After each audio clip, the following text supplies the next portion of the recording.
According to supply managers in the 9 Mid-America states, how is the economy performing? Our survey, this is a December survey of supply managers, manufacturing supply managers in 9 states stretching from North Dakota and Minnesota in the north to Oklahoma and Arkansas in the south. The overall index dropped to 47.1, below growth neutral, of course, growth neutral 50.0, and that's down from November's reading of 48.0. These are the lowest readings we recorded since the pandemic. In other words, that's May of 2020, almost right at the beginning of the pandemic. So things are not looking good. This is more of a leading economic indicator. The national number will come out later on this morning. These are both showing the same thing, that the economy is very likely to slow down significantly in the first half of 2023 and certainly the second half of 2023. So it was not a good signal. We asked the supply managers, well, what's the I estimated their probability of a recession, 60% probability of a recession, so above 50%. So the supply managers see the likelihood of a recession is more, the probability of a recession is more likely than not, according to supply managers, and that's for 2023. And the economic confidence, this is the worst numbers we've seen, that's going forward, since the pandemic. So all in all, these are not good readings. The housing, we're seeing the housing sector, which is really in a recession right now. The housing sector is spilling over, the negatives there are spilling over into the manufacturing sector that we're looking at, and that's true for the region, that's true for the nation. Here I'll bring up a graph, and you'll see there in beautiful Creighton blue there the numbers, and you see it's basically over the last 18 months. This is the last 18 months. It's almost, for the full period, it's declined, except for that period where the federal government dumped a whole lot of money in, and that's in March of 2022, actually. We saw another dump of federal money. And it's basically the economy's dipped since the pandemic early on. Now the national number is going to come out. The last month, that would be for November, was 49, below growth neutral as well. That number will come out later on this morning. What were the hiring trends? It was good. We had a pretty good month of hiring. The overall December reading was 54.2, and that's up from November's 45.0. In other words, companies are still hiring. Job additions, employment additions are not, I won't call it strong, but it's surprising the strength we're seeing there when everything else is not good.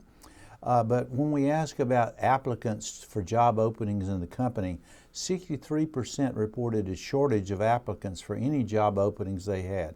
So when we look back pre-pandemic to right now, we're still, for the region, we're still down about 4,000 workers. And the year-over-year job growth is about 2%, which 2.7%. That's not bad. The U.S. employment, on the other hand, 0.7% above pre-pandemic levels. So when you compare the region to the nation, the region's not doing as well. The U.S. economy, compared to pre-pandemic levels, employment's up about 1 million workers. When you look at the individual states that we survey, Arkansas, Missouri, Nebraska, and South Dakota, of the 9 states, these 4 states were above their current employment level, and that's seasonally adjusted non-farm employment is above pre-pandemic levels. So jobs not as bad as one might expect, but I do anticipate that will change in 2023 with job numbers. Probably in January we'll see the December numbers not as good for the U.S. What inflation trends are you noticing? Inflation was unsurprisingly down. The overall reading was still above growth neutral. December reading was 52.1, and that's down from November's 72.5. And this is the lowest reading since the pandemic. Lowest reading since the pandemic. So inflationary pressures are definitely coming down, and particularly in the service sector. Now we're surveying the manufacturing sector, of course, but this is spilling over into the manufacturing sector. And we asked the supply managers about, what do you anticipate your inputs, the cost of supplies, raw materials that they purchase? This is the manufacturers. They only expect about 2.9% growth in the 2023. Now that's very strong, and that's going to affect what we see from the Federal Reserve, and I'll talk about that later on today. But keep an eye on the monthly changes in inflation, the monthly changes. Year over year is going to tell you something that's not telling you the direction. Keep it when the BLS, Bureau of Labor Statistics, comes out with their number. Look at the monthly change. That's from November to December. And I won't say ignore the year over year changes, but it's not as good of an indicator of what's going on in terms of prices. Inflation is definitely coming down. What is the economic outlook? We're talking about really the higher probability of a recession. I think the probability of recession is now well above 50%. We're going to see slow to no to negative growth. Now, I think it's more on the no growth to negative growth for the first half of 2023 and into the second half of 2023. The housing sector is already in a recession. Manufacturing is likely to enter a minor recession, in other words, a shallow recession. Inflation, as I said, month over month, keep an eye on that number month over month when you annualize that number. So you take the percent growth from November to December and you multiply it by 12. Simple as that. It's coming in now at about 4 to 5%. That's much better than what we saw just 6 months ago. 4 to 5% is coming down, inflationary pressure is coming down. Economic growth would, as I said, dip into negative territory for the first half of 2023. Supply chain disruptions, we're seeing that's improving, even though now we've seen the airline disruptions in the airline industry. That's going to have some effects on what our surveys. Short-term interest rates will rise by another 1/4% at the end of January, the 1st of February. That would be the prime rate will go from about 7 and not about, it'll be go from 7.5 to 7 3/4%. And when we talk about long-term rates, I expect long-term rates to move sideways. Now, why is that? It's because of the slowdown in the U.S. economy. As the economy slows down, we're seeing that bringing down long-term interest rates. Short-terms are being pushed up by higher Federal Reserve actions in terms of the funds rate. Keep an eye on the bond market. Very, very important. And for your investment, I don't normally get into this, but I'm buying short-term bonds now. That meaning I'm getting those 4 to 4.5%. Where are you looking for gains? Buy short-term. Don't get in. Watch the long bond market.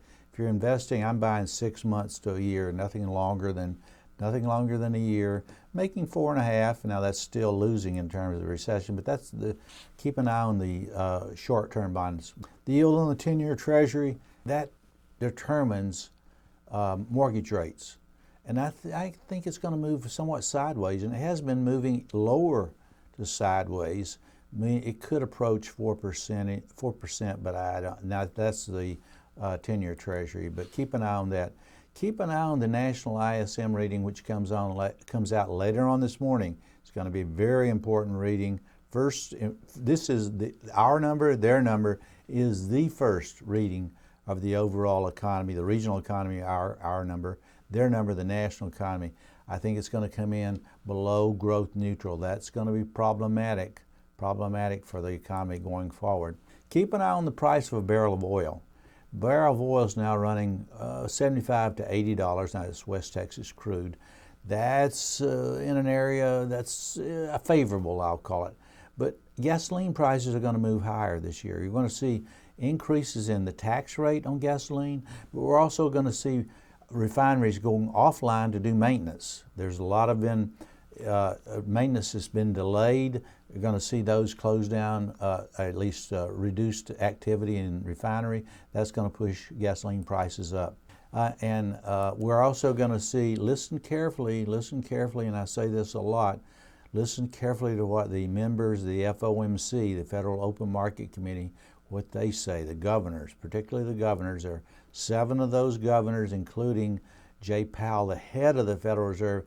Listen to what that gentleman says, listen to what they say in advance of their meeting, which is the meeting is on January 31st and February the 1st. They're going to raise rates on February the 1st, but I think it's going to be 1/4%. That's going to be favorable to markets. That'll be equity markets and not as much to the bond markets. But anyway, those are our survey results here at Creighton University. I'm Ernie Goss, professor of economics here at the Hyder College of Business. Until we meet again in the first business day of February, may your economic cup runneth over, and thank you.